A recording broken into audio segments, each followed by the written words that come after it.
제가 최근 관심 있게 본 한국 드라마는 스카이 캐슬인데요. 치열한 그 한국의 입시 경쟁을 보여주는 드라마였습니다. 그리고 오징어 게임도 제가 봤는데요. 지금 국제적으로 엄청난 큰 반향을 일으켜 왔습니다. 그 능력주의에 대한 엄청난 결함, 그리고 그 체제에서 밀려난 사람들에게 주는 그러한 패배감을 잘 나타내주는 그 프로그램이었습니다. 이 오징어 게임이라고 하는 게 전 세계적으로 선풍을 일으켰는데 그 이유가 대체 뭘까? 역시 이유는 공감도가 높았던 것 같아요. 그러니까 경쟁이 격렬해지면서 과거에는 경쟁이라는 것이 누가 좀 더 나은 자리를 차지할 것이냐, 또 경쟁했으면 약간 부족한, 좀 약간 모자란 자리를 차지하지 아예 배제가 되거나 아마 이렇게 되지는 않았습니다. 근데 지금은 경쟁에서 탈락하는 건 곧 죽음이다. 생존의 문제가 되어버린 거죠. 마치 이 오징어 게임 속의 경쟁자들처럼 내가 살려면 누군가 죽어야 되는, 기회는 딱 한 개밖에 안 남는다. 나머지는 455명은 결국 탈락해서 죽음을 맞이해야 된다. 이런 상황이 되니까 매우 잔인해지고 격렬해지고, 또 그런 삶을 지금 현재 우리 전 세계인들이 겪다 보니까 공감도가 매우 높아진 게 아닌가. 부모의 배경이나 가족의 배경과는 상관없이 노력과 그에 대한 결과에 따라 성공한다는 사회가 공정하다고 생각하고 있습니다. 대부분의 사회 구성원들이 이러한 능력주의를 믿고 있고요. 우리가 오늘날 능력주의를 생각하는 것은 두 가지입니다. 첫째는 이러한 노동시장에서 누가 더 높은 연봉을 받을 수 있는 것인가, 그리고 누가 더 명성이 높은 대학에 입학할 수 있는 것인가. 이러한 명성 있는 대학에 입학하는 것을 어떠한 성공으로의 수단으로 생각하고 어떠한 사람의 인생의 꼬리표를 달게 해준다면, 이러한 수능을 통한 이러한 입시 경쟁은 결국에는 부유한 계층에게 더 좋은 기회를 주는 것입니다. 이러한 상위권의 대학에 입학하는 자녀들은 결국엔 부유 계층의 자녀들이라는 것이죠. 결국에는 더 평등한 사회를 위한 능력주의의 시작이 이런 불평등을 오히려 더 악화시키게 되는 원인이 되었던 것입니다. 이것은 미국에서의 현실입니다. 아이비리그의 대학의 경우에서는 누구나 다 경쟁할 수 있는 기회는 주어져 있습니다. 전부 다 SAT를 볼 수 있지만, 그렇지만 아이비리그 대학의 경우에는 미국 상위 계층 1%의 가정에서 자라난 자녀들의 입학생 수가 나머지 하위 50%의 계층의 입학 학생 수보다 훨씬 많습니다. 이러한 능력주의는 결국에는 평등보다는 사회 전반의 불평등을 더욱 가져오게 된 현상인 것입니다. 제가 최근 관심 있게 본 한국 드라마는 스카이 캐슬인데요. 치열한 그 한국의 입시 경쟁을 보여주는 드라마였습니다. 그리고 오징어 게임도 제가 봤는데요.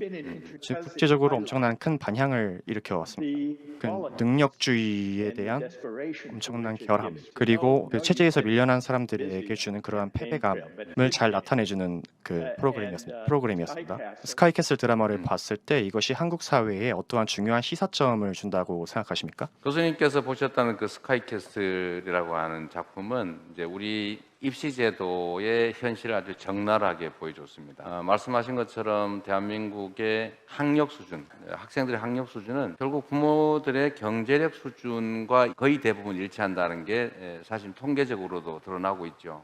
말씀하셨던 것처럼 이제 능력주의라고 하는 게 아주 극단적으로 발휘되는 게 사실 학력주의입니다.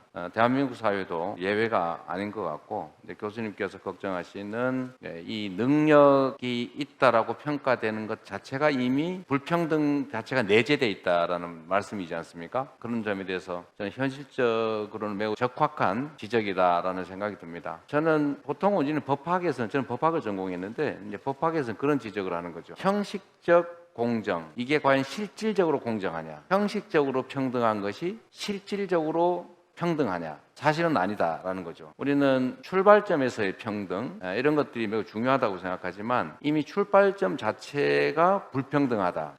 형식적으로는 평등하지만 실질적으로는 이미 불평등할 수밖에 없는 상태라는 거죠. 그래서 사실 이제 지금까지 우리는 형식적 평등에 평등하지만 실질적으로 평등하지 않은 문제를 해결하기 위해서 출발점을 조금씩은 좀 바꿔주자라고 한 거죠. 예를 들면 장애인은 좀 앞에서 출발할 수 있게, 이런 것들이 이제 미국 사회도 아마 있는 것 같습니다. 뭐 소수 인종에 배려한다든지, 또는 뭐 취약계층을 위한 배려, 또 지역 배려, 이런 게 있는데 우리 대한민국에도 사실 그런 할당제가 있습니다. 있는데 아쉽게도 최근에 이제 경쟁이 격화되다 보니까 그런 것조차도 배려할 필요가 없다. 오로지 경쟁의 결과물만 가지고 최종적인 결론을 내자라고 해서 이 할당제, 소수자와 취약계층을 위한 할당제를 통째로 폐지하자, 이런 얘기들이 상당히 많이 있습니다. 근데 그게 실제로는 이제 지금 당장의 정치 현실에서 유력 정치인들이 그 얘기를 하는 거죠. 할당제를 없애야 된다. 오로지 하나의 기준만으로 최종적인 각자의 능력이 평가받게 해야 된다라고 하는데, 그 점에 대해서 저는 매우 좀 위험한 생각이다라는 생각을 일단 합니다. 이 점에 대한 혹시 교수님의 의견을 한번 여쭙고 싶고요. 하나는 아까 말씀하셨던 이 오징어 게임이라고 하는 게 전 세계적으로 선풍을 일으켰는데 그 이유가 대체 뭘까? 저도 한번 생각을 해봤습니다. 역시 이유는 공감도가 높았던 것 같아요. 그러니까 경쟁이 격렬해지면서 과거에는 경쟁이라는 것이 누가 좀 더 나은 자리를 차지할 것이냐, 또 경쟁했으면 약간 부족한, 좀 약간 모자란 자리를 차지하지 아예 배제가 되거나 이렇게 되지는 않았습니다. 근데 지금은 경쟁에서 탈락하는 건 곧 죽음이다. 생존의 문제가 되어버린 거죠. 마치 오징어 게임 속의 경쟁자들처럼 내가 살려면 누군가 죽어야 되는, 기회는 딱 한 개밖에 안 남는다.